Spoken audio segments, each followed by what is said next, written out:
Hoje a gente vai falar sobre um tema muito interessante e que é a base, né, para a gente também continuar se aprofundando aqui nesse universo do Winnicott. Então, nós vamos abrir na página 146 do livro Por que Winnicott? O título, o subtítulo, né, do capítulo é o capítulo 3, é Críticas de Winnicott ao conceito de instinto de morte.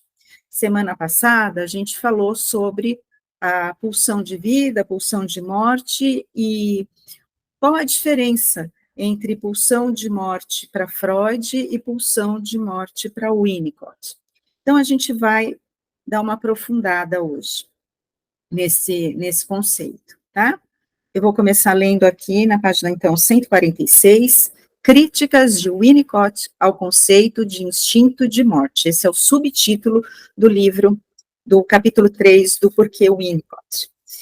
Então, diz assim, o Fulgêncio, né, o professor Leopoldo Fulgêncio diz assim, na obra de Winnicott, encontramos uma radical recusa do conceito, de instinto de morte, considerando até mesmo que este talvez seja o único erro de Freud, entre aspas. Ele lamenta que Klein tenha se apoiado na noção de instinto de morte, porque considera que essa noção confunde tudo, que ela cria, que cria uma aparência ilusória de compreensão. A posição crítica de Winnicott não tem ambiguidade. Simplesmente não acho válida sua ideia de instinto de morte. É o que o Winnicott diz. Numa carta a Monique Carly, de 1952, lembrando que Freud tinha dúvidas quanto à validade desse conceito. Winnicott esclarece que esse termo está sendo usado no lugar de palavras que dizem respeito a fatos clínicos mais objetivos, tais como, isso é importante, tais como a agressividade, o impulso destrutivo ou o ódio. Tem muita coisa aqui, né? Só nessa linha aqui já tem muito conteúdo. Boa noite para quem chegou, sejam bem-vindos. E que Freud ficaria horrorizado com essa maneira como o conceito estava sendo usado na Sociedade Britânica de Psicanálise. Reconhecendo o peso que isso significa, Winnicott afirma que gostaria de poder aliviar Freud de carregar esse erro nas suas costas de Atlas. Winnicott opõe-se à afirmação de Freud, segundo a qual a matéria orgânica tende a voltar para a inorgânica. Ao referir-se à hipótese freudiana de que a vida busca um retorno ao estado de não vida, ele dirá no que diz respeito à psicologia. Não significa absolutamente nada, exceto uma afirmação do óbvio. Provavelmente não é verdade, nem mesmo na sua forma mais crua e simples. Provavelmente não é verdade, nem mesmo na sua forma mais crua e simples, ok?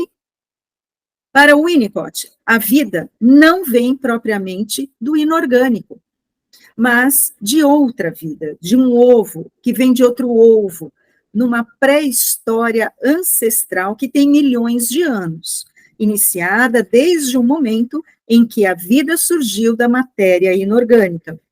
Eu falei sobre isso semana passada, eu não sei se vocês se recordam, mesmo para quem não esteve por aqui, ao vivo, e assistiu, né, depois, eu falei sobre isso, que no que se refere, depois eu comento, no que se refere à história psicológica do indivíduo, que é o que interessa para a psicanálise.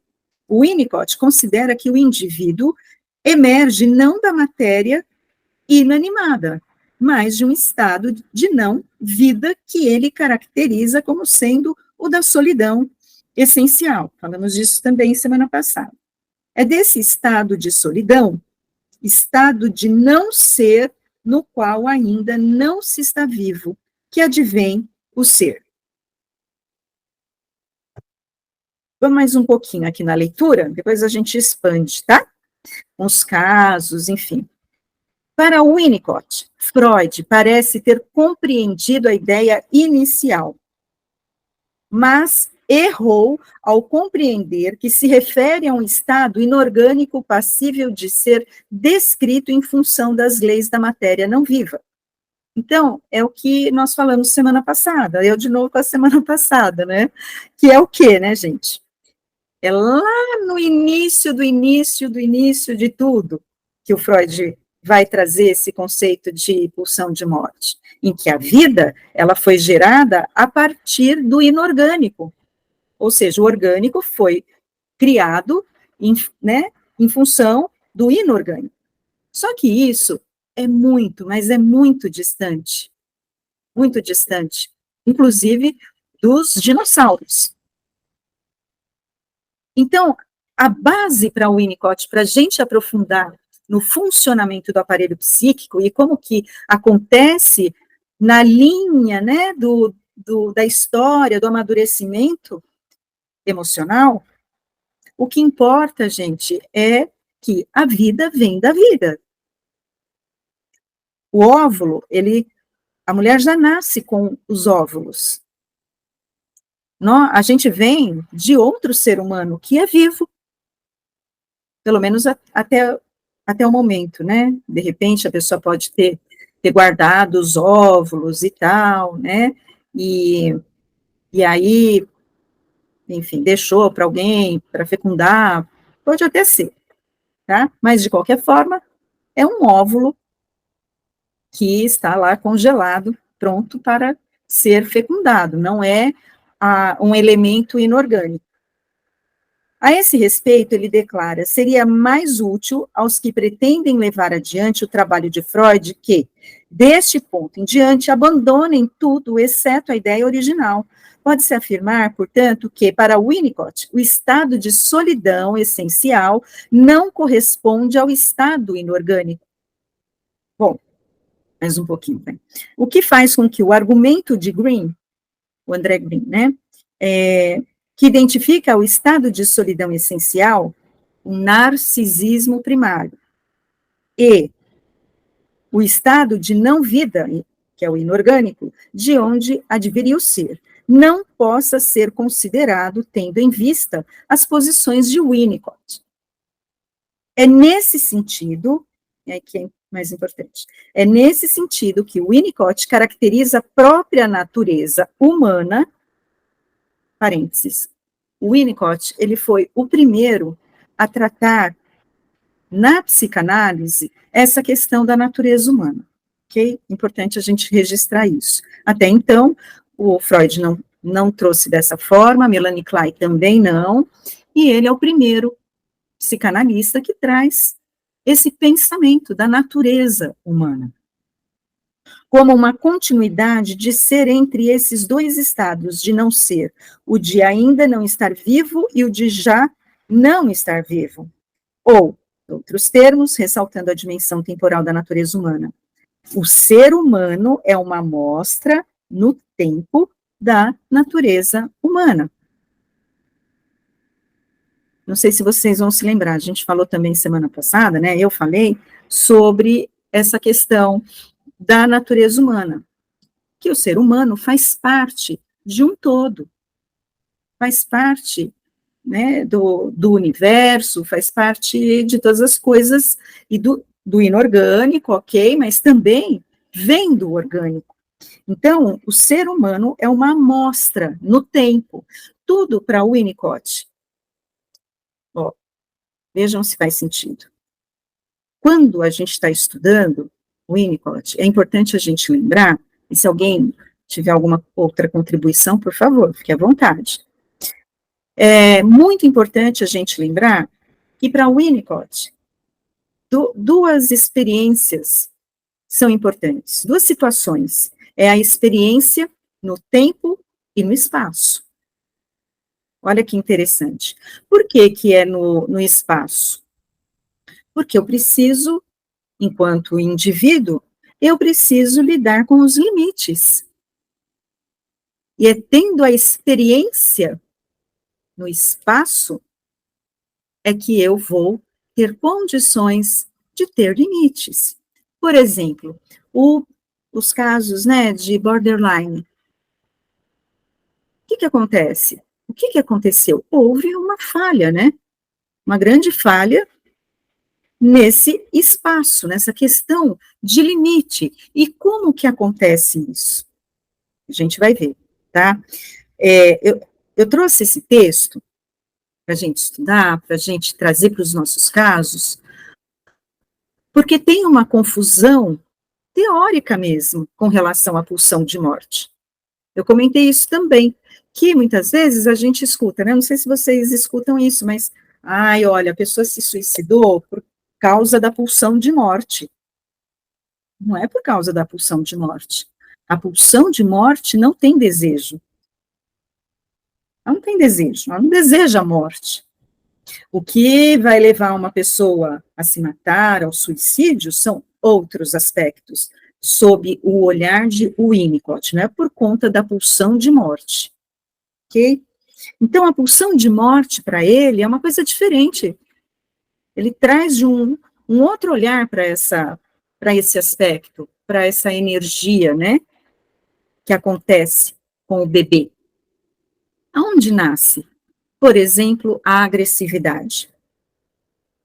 A agressividade, ela está intimamente ligada à criatividade, à autenticidade, porque criatividade para Winnicott, isso a gente está vendo no curso, para Winnicott, a criatividade não é só a gente fazer, né, um artesanato, escrever um texto, uma poesia, um cinema, todo esse produto, todo esse produto acontece sim, acontece por conta da criatividade, mas a criatividade pura quer dizer, está relacionada a quê?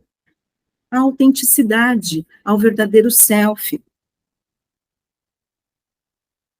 a grosso modo, ok? A grosso modo, só para a gente ir trazendo aqui algumas pinceladas, vamos dizer assim, tá? Para o Winnicott, a compreensão que o ser humano tem da morte é uma projeção do que seria a experiência vivida em relação a esse estado de não ser, um ponto inicial para o qual o indivíduo pensaria em voltar caso quisesse começar tudo de novo. Muito do que geralmente é dito e sentido a respeito da morte, na verdade, se refere a este estado anterior ao estar vivo. Quem se lembra aonde a gente viu essa partezinha aqui?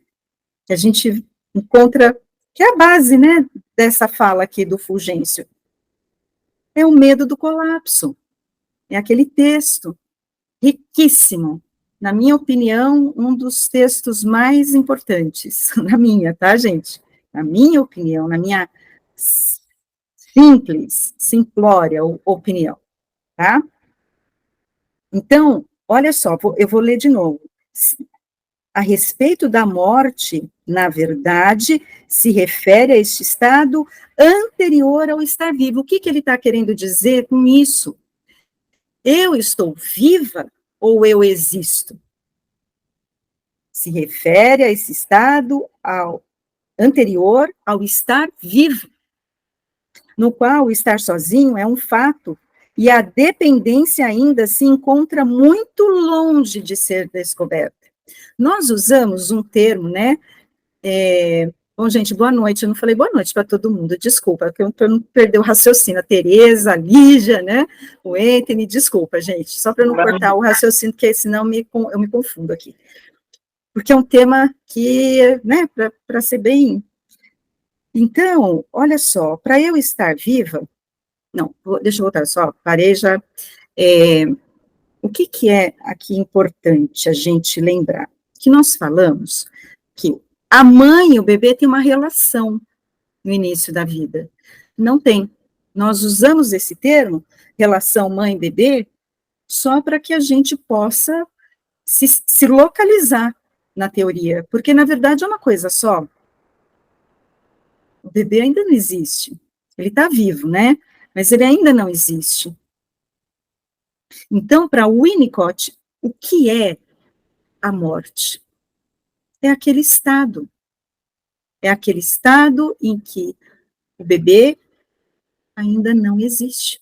O ser, né? O ser não teve ainda a construção do self verdadeiro, tá ali. Saiu do útero, né? Saiu do útero, mas ainda está lá, né? Ainda está lá. Antes de ser dependente, o indivíduo é sozinho. É uma solidão na qual não há nada, nem self, nem nirvana. Com a experiência do primeiro despertar, diz Winnicott, o indivíduo tem a ideia de que existe um lugar de repouso absoluto de onde ele teria vindo, um estado cheio de paz no qual o indivíduo ainda não estaria vivo. Um estado que poderia ser alcançado caso fosse possível fazer uma regressão extrema. Quanto à morte que advém depois do estar vivo, então, eu passei a existir. E aí eu vou morrer. Vou morrer. Quanto à morte, que advém depois do estar vivo, esta é tanto para Freud quanto para Winnicott incognoscível. E a compreensão que o ser humano pode ter dela nada mais é do que uma projeção. Olha que bacana, gente. Uma projeção desse estado inicial. Vamos pensar aqui, vou parar um pouquinho. Vamos pensar juntos aqui agora. Se, quando eu penso na morte, eu existo, ok? Eu sou uma neurótica com algumas cotas psicóticas, tá bom? Mas que, né, tô aqui firme e forte, eu existo, e eu penso na morte. Quando eu penso na morte, eu sinto um desespero, um pavor. Ou quando eu penso na morte, o que é que tem no meu inconsciente? É aquele estado em que eu não existia. Eu não existia. Eu estava viva, mas eu não existia. Então, eu projeto na minha futura morte aquele estado. E quando uma pessoa comete o suicídio, inconscientemente, ela está em busca desse recomeço da vida. Como se fosse possível voltar. Puxa, podia ter mais gente aqui, né? Para a gente discutir isso. Eu acho tão legal, gente. Quando a gente começa, sabe, a compreender, a gente está ali com o paciente, e eu já contei para vocês de um caso. Vamos pensar, o que é morrer? Né? Pensar o que é morrer é agonizante, é terrivelmente agonizante, não volta. Então, eu fui colocando de um jeito, eu falei, vou arriscar e vou dar, assim, a conta gotas, isso, porque não dá para interpretar, ok? Não dá para interpretar. Isso a gente tem falado já há algum tempo. Inclusive, o Winnicott, ele fala sobre isso. Essas pessoas, quando chegam para você, para mim, elas não estão em análise, elas não vão entrar em análise de cara. Você vai conversar com elas. Talvez você explique algumas coisas, talvez você coloque limites, ok? Oi, Etene, fica à vontade, por favor. Ontem eu passei por uma dessa. Aquele meu paciente, da pornografia, quase que se mata ontem. A minha sorte é que ele ligou de manhã, aí estava muito abatido. Aí, como eu tinha o telefone de um familiar dele, aí eu liguei pro familiar, aí a pessoa foi na casa dele, chegou lá, o cara já estava já se preparando para tomar uma caixa de frontal, sei lá, um negócio desse. Esqueci o nome do remédio que ele ia tomar, já tinha separado tudo. Aí à noite eu tive sessão Clonazepam, com será? clonazepam, isso. Clonazepam. É. E morre mesmo, né, gente? Morre. Dá parada cardíaca, morre, acabou. E aí, Etene, como que foi? Porque ele chegou faz pouco tempo, se não me engano, não é? Ontem foi a segunda sessão, né? Ah, é a segunda sessão. Uhum. Eu conversei mais com ele para ver o que que. Na verdade, eu escutei mais do que falei, né? não tinha nem, não É, tinha o que falar, né? Praticamente, era escutar. Entendeu? Aí ele falou: graças a Deus, por um milagre, você falou com a minha irmã, senão eu estava morto agora. você falou? Você? Sim, eu falei com a irmã É? dele, liguei para a irmã dele, Ah, meu senão Deus. tinha, foi na casa dele, ele estava desmaiado lá, tinha um monte de remédio, já tinha separado já alguns para tomar à noite, para não acordar mais. Então, olha só que interessante, quer dizer, terrível, né? Trágico. Mas, para não acordar mais, voltar àquela condição em que não se existe. É como, né? É uma fantasia de voltar para recomeçar, mas só que não recomeça, né? Pelo menos, assim, dentro da psicanálise, né? Que é o que a gente está falando aqui, não vai recomeçar, não vai. Então, faz sentido, né? Acho que está de acordo o que você está trazendo com o que o Winnicott traz para a gente pensar. E, é, gente, é muito triste. Aí diz assim, né? O Fugêncio escreve. Eu Sendo só queria, assim, oi, eu só queria oi, perguntar uma querido. coisa. Esse paciente, ele está em tratamento psiquiátrico também? O que aconteceu? Quando eu tive a primeira sessão com ele, que foi de anamnese, essas coisas, uma das coisas que eu pedi a ele é para ir ao psiquiatra, porque ele, pela conversa que eu tive com ele, eu vi que tinha ideação suicida. Aí eu conversei com ele, eu pedi para ele ir ao psiquiatra. Ele já esteve em acompanhamento psiquiátrico, só que ele parou por conta própria de tomar os remédios. Aí a Uhum, exigência que eu fiz foi dele voltar ao psiquiatra, para o psiquiatra passar os remédios que ele estaria necessitando naquele momento. Ele sim. conversou comigo e disse: não, eu tenho plano de saúde e amanhã eu vou marcar o psiquiatra. Só que, pelo jeito, ele não marcou, na verdade, ele não marcou, né? E ontem ele chegou ao limite e ia lá tentar o ato. Como eu Aham. consegui falar com a irmã dele foi na casa dele, resgatou ele, já marcou o psiquiatra, ele vai no Sim, psiquiatra essa semana. Eu é conversei muito com boa ela e essa eu pedi intervenção. para ela Muito boa levá-lo essa no psiquiatra. intervenção, né? Foi muito objetivo, né? Fez Uhum. o laço, laçou mesmo, né? Em alguns momentos isso é super necessário.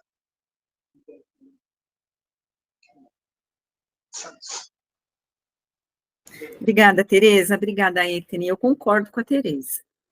Eu acho que eu não sou, eu não fico encaminhando, eu não tenho um psiquiatra que eu encaminho, eu não faço isso, tá? Mas eu, eu recomendo que procure sim. Por quê? Para a pessoa ter condições de, pelo menos, fazer terapia, não é nem análise. Ela precisa tomar um medicamento, gente. Eu acho Né? que Eu não sou contra, tá? Tem aí algumas, né? Algumas correntes que são muito. Não é o meu caso, tá? Eu É, e penso, a não é. responsabilidade é muito grande para a gente também, né? Tipo assim, se você não encaminha para um psiquiatra, que responsabilidade é essa que você está assumindo? Não, não dá. Então, a pessoa precisa procurar, ou alguém da família ajudar, né? Porque aí, quando eu também indico eu fico numa posição mais vulnerável, enquanto psicoterapeuta, né? Uhum. Porque eu não vou ser ali psicanalista, não dá para ser. O Winnicott, ele fala isso. Uhum. Então, é complexo, não dá para atender alguém que, né? Então, essa paciente, por exemplo, eu coloquei uma condição. Ok, eu vou continuar te atendendo, claro, mas uma condição é que você vá num psiquiatra e tome a sua medicação. Senão, não vou mais atender, ok? Bom, agora, vamos ver, amanhã tem sessão, né? E tudo isso aconteceu porque ela foi para casa da mãe, em outro estado, né? Gente, é uma situação complicadíssima, assim. A mãe é dependente químico, sabe? É muito complicado. Mas, alguém pode fechar o microfone, por gentileza? Tereza, minha amiga. Obrigada, querida. Então, a gente precisa fazer isso sim. Porque tem também, eu tomei conhecimento por conta dessa paciente, tem muitas pessoas que vendem esses medicamentos sem receita, tá? Então, esse Frontal, esse Rivotril, Clonazepam, e por aí vai, eles são vendidos no mercado, eu não sei se fala mercado negro, acho que é mercado negro, sabe? Mas é vendido, então a pessoa não vai ao psiquiatra, ela toma por conta própria. Ah, o Zolpidem também, lembrei. O Zolpidem, gente, é um hipnótico, e eu sei o que ele faz, porque eu já tomei. Olha só, há muito tempo atrás, eu precisei tomar, eu não dormia, por N motivos, enfim. E por um pequeno espaço de tempo, eu tomei. Eu sei o que é. É assim, tomou, morreu, capotou, né? Assim, usando uma expressão, né, mais senso comum, mais grosseira mesmo. Apaga mesmo, né? E tomar, né, esse Zolpidem em excesso é fatal, né? E ele é vendido.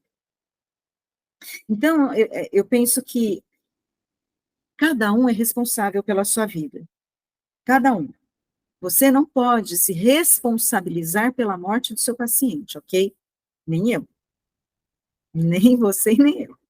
Mas é claro que para o analista, um suicídio é traumático. Então ninguém quer um paciente que se suicida, ninguém quer passar por isso. Agora a gente não tem esse controle, concorda? Então a gente tem que fazer o que dá. Encaminhar, falar para procurar e tal, registrar, falar, olha, se você não for, então a gente vai parar por aqui, porque é arriscado. É a mesma coisa, quer dizer, parecido, os casos que eu lembrei agora de anorexia. A pessoa, a anorexica, ela só está em busca, né? É um suicídio disfarçado. Então, precisa, por exemplo, ser uma equipe multidisciplinar para ajudar. A nutricionista, o psiquiatra, o psicanalista, né? Enfim, a atividade física, para ser moderada, porque ela está ela nega o corpo, ela não reconhece o corpo que ela habita. E é uma das formas que ela tem de sentir o próprio corpo é estando com fome. Não comer ou comer nada representa um ataque à mãe. Provavelmente foi uma mãe, nem, a gente não tinha programado de falar isso, mas eu acho que cabe aqui, tá? É uma mãe que pode ter sido muito invasiva. E uma forma dela falar, eu controlo a minha vida, não é você. Eu não vou comer a meu corpo, eu estou gorda, eu não posso comer. Ou seja, ela não vai colocar para dentro, né, o que a mãe fala que ela, né, hipoteticamente aí, de uma forma iludida, que a mãe, porque o que acontece? Se você não comer, você vai apanhar. Se você não raspar o prato, se você não comer até o fim, né, é a mãe invadindo o bebê, a criança, a pessoa. Então, uma forma dela falar da minha vida, cuido eu. Eu vou dizer o que eu como e o que eu não como. Então, meu corpo, eu estou gorda, eu não posso comer. Ou seja, eu estou no controle, ok? Não é você, não é essa mãe, talvez imaginária, né, internalizada. Eu nem sei por que eu entrei aqui, a gente está falando de suicídio, né? Então, e da equipe multidisciplinar. É um outro caso, diferente, por exemplo, desse paciente que foi lá e tomou, né, desses pacientes que vão e tomam a medicação para morrer, enfim, né, que é a tentativa de suicídio. Que bom que deu errado. E é o que eu falei para minha paciente. Falei, que bom que está errado. Que bom que deu errado, né? porque poderia ter dado certo. Aí eu falei para ela, e eu, como fico? Aí eu falei para ela, e eu, como fico? E se você morre? Não tem como dar um jeito de você voltar. É, né? É, não tinha pensado nisso. É, então, mas não tem jeito, não volta. E a sensação não é de que você vai estar dormindo. Não é. É agonizante. Aí eu usei essa palavra porque eu lembrei da agonia primitiva, né? Eu falei, é agonizante. Você vai sentir tudo. Eu fui um pouco terrorista, eu confesso, né, gente? Eu confesso que eu fui um pouco terrorista, mas olha, que parece que fez um pouquinho de sentido para ela. Ela ficou com medo de tomar a medicação, entende? Ela precisa disso. Ela precisa de limite. Como que eu vou pôr limite? Eu vou ligar para ela? Não, né? Tem condições de fazer isso. Então, foi um pouco de terrorismo, mas um terrorismo do bem, do tipo, olha, vai acontecer isso.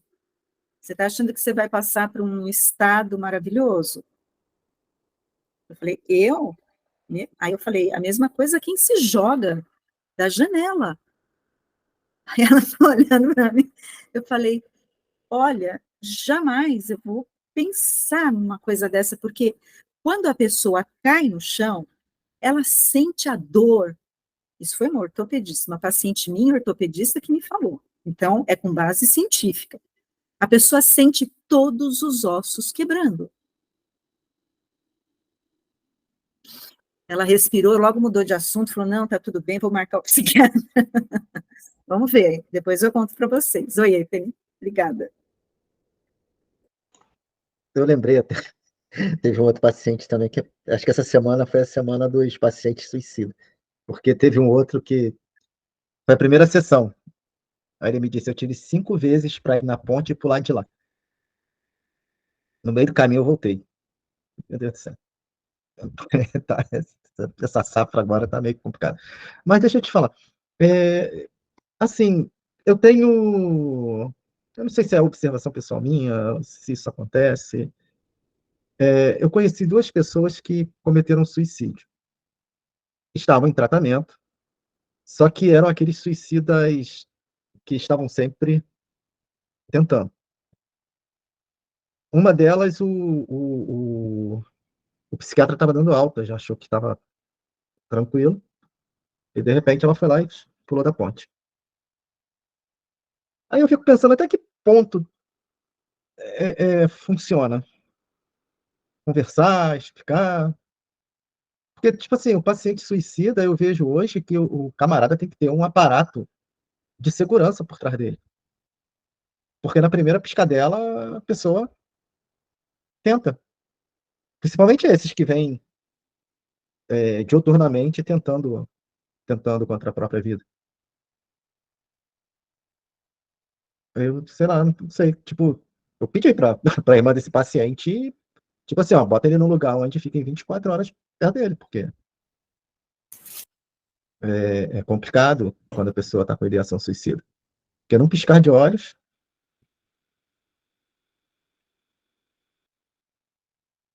Olha, assim, realmente eu não sei. a agressividade é a agressividade. E assim, agressividade. Agora vamos mudar um pouco, só para complementar isso, para a gente pensar, né, aqui juntos. O que é que acontece com a agressividade? A agressividade, para o Winnicott, é sinal de saúde, representa saúde emocional, ok? Porque é só através da agressividade que você vai, enfim, você vai criar o seu modo, com essa capacidade que você nasceu de ser você. Então, precisa ter a agressividade. Por exemplo, a agressividade, ela começa, né, vamos pensar ali na motilidade, a fome do bebê.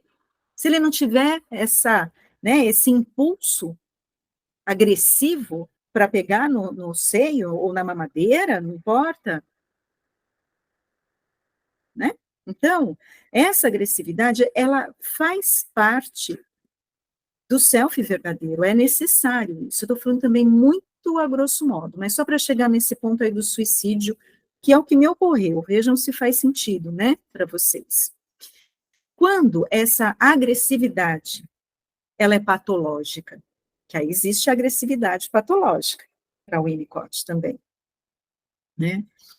Essa agressividade patológica é quando houve uma falha, né?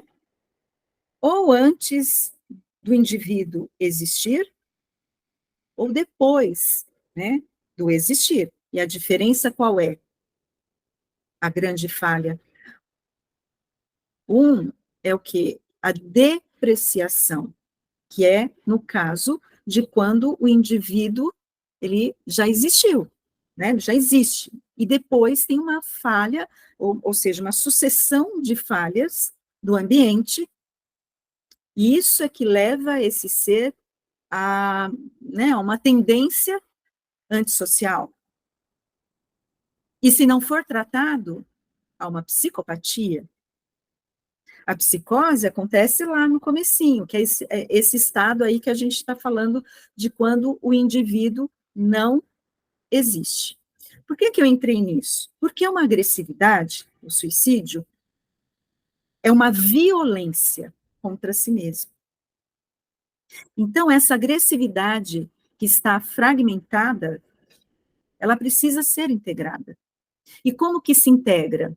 Se é um caso de psicose, que aconteceu, né, essas cotas aí que a gente está falando da agonia, do medo do colapso e tal, o Winnicott, ele diz que é tratável. Vai demorar anos. Pode acontecer do paciente se matar? Pode. Mas se você e eu, né, se a gente tem aqui esse... Porque aqui a gente está falando de casos difíceis, né? Então, a gente só precisa de algumas coisas, eu penso. Eu não sou o Winnicott, mas eu penso o seguinte: eu não posso me responsabilizar, em primeiro lugar, nesse sentido. O paciente se matou, é culpa minha? Claro que não. Por quê? Porque imagina o seu paciente, Etene, com a irmã em casa, com a família, com um monte de gente de olho nele, mas aí ele vai no banheiro e se mata. Eu estou falando isso porque eu já escutei, eu já vi esse caso, tá? Então, por que eu citei isso? Porque a única pessoa que tem controle sobre a própria vida é o indivíduo. Se ele quiser tirar a vida dele, ele vai tirar. É o direito dele. É uma violência terrível contra ele mesmo, ao ponto de levá-lo à morte, aquele estado da agonia primitiva, mas ele não sabe que ele está em busca daquele estado de sono, de solidão, e que ele não vai sair disso, né? Eu não sei se acrescentou algo, mas é que eu lembrei, né, desse conteúdo, e eu acho que a gente precisa lembrar disso, sabe? Porque senão fica uma coisa, assim, muito impossível, e o Winnicott vai mostrando para a gente como é esse funcionamento, né? Ele teve um caso de suicídio, e ele fala depois, né, que ele poderia, sim, ter feito lá alguma coisa, mas não vou entrar nesse caso agora, tá? Oi, Tereza, desculpa, só queria terminar meu raciocínio. Não, assim, do que eu conheço, né, dos estudos que envolvem a questão do suicídio, né, é que, e acho que casa muito com o que você acabou de falar, né, que o suicídio, ele é automotivado. Não é culpa de ninguém, a não ser em situações extremamente extremas, né, extremamente extremas mesmo. Como na guerra, né, que a gente sabe que às vezes as pessoas se suicidam em função de uma situação que chegou num ponto absurdo, né? Mas, assim, no transcorrer normal, é um comportamento automotivado, que gera muita culpa nas pessoas que estão em volta, né? Mas é um comportamento automotivado. Todos os estudos chegaram a essa conclusão, né, do comportamento suicida. Só queria acrescentar isso. Muito bom, obrigada, Tereza. Do Rico. Etne.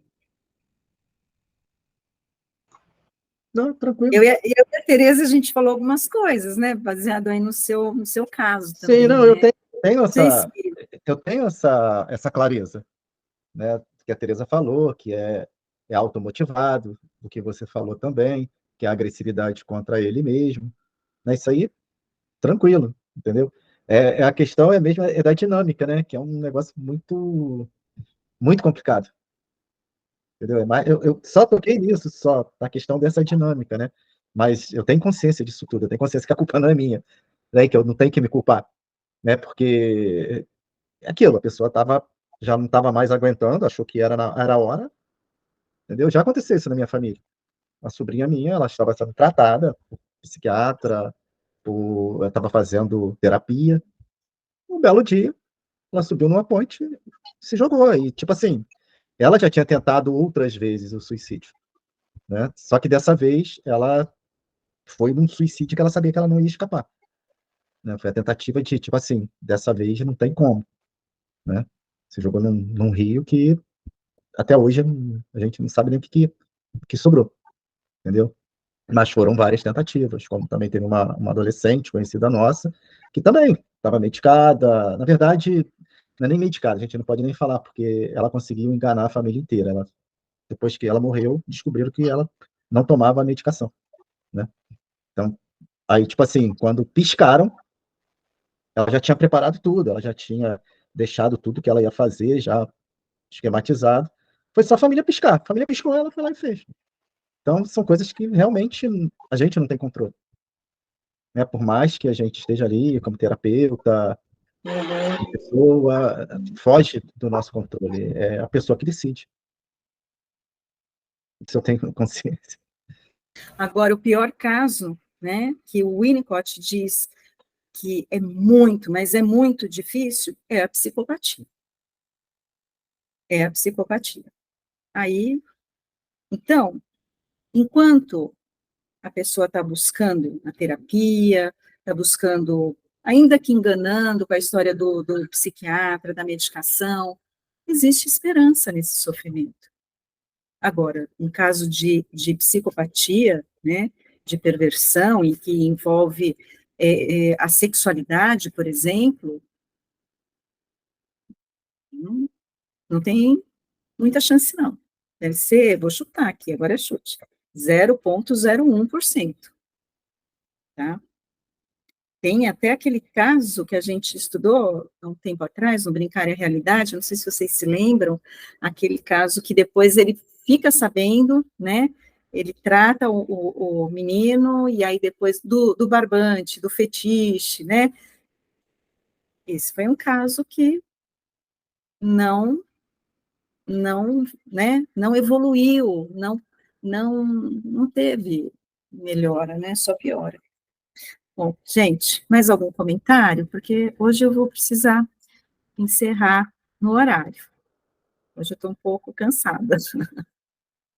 Não vou aguentar ir até mais tarde, não. A não ser que vocês queiram falar, trazer, aí tudo bem. Eu sou ouvinte aqui. Valéria, algum comentário? Lígia, Simone? Então, Não? tem os casos do borderline também, né, Andréia? Né? Hã? Precisa ter os casos do borderline, né? Normalmente eles tentam suicídio, têm um pensamento suicida. Então, assim, quando tem um diagnóstico e esse trabalho multidisciplinar, interessante também que o Anthony fez, né? Ele tinha um telefone, né, de um contato para ajudar esse paciente. Então, assim, perceber diante da anamnese, diante, né, das sessões, se esse paciente tem esse quadro, né, encaminhar, né, ver uma rede de apoio para poder ter um contato, para poder amenizar um pouco aí a nossa responsabilidade, né? Nossa, foi bem assertivo aí o trabalho aí do Anthony, né? Sendo segunda sessão, né? Então chegou cheio de surpresa aí para você. Nossa, ele Realmente, foi assim, é a conexão, né? É a sim, sim, conexão dele com o paciente. sim. É, Quando a primeira realmente. sessão que tem tentativa, não dá para pensar duas vezes. Tem que ter um telefone de contato para já acionar, né? Essa rede de apoio. Só isso, minha, minha colocação. Ok. Mais alguém gostaria de expandir, contribuir? Lembrou de algum caso? Bom, então, gente, eu vou parando por aqui, tá? A gente parou na página. Quem se lembra aí? Em qual fala que foi? Eu acho que foi Deixa eu ver, quando a morte, que advém depois de estar vivo, né? Eu acho que foi aqui no finalzinho, não foi? Quanto à morte, que advém depois do estar vivo, esta é tanto para Freud, né, como para Winnicott, na página 147, tá? Antes do último parágrafo começar, ok? Então, gente, vou parar a gravação, valeu, para quem eu vejo amanhã, até amanhã, para quem eu não vejo amanhã, até quarta que vem, ou a gente se cruza por aí. Tá bom, gente? Bom atendimento para vocês, bons atendimentos, né? Assim, que vocês continuem, né? Nós continuemos iluminados, né? Nessa conexão que não é fácil. Um beijo. Tchau, gente. Fica com Deus. Tchau, tchau.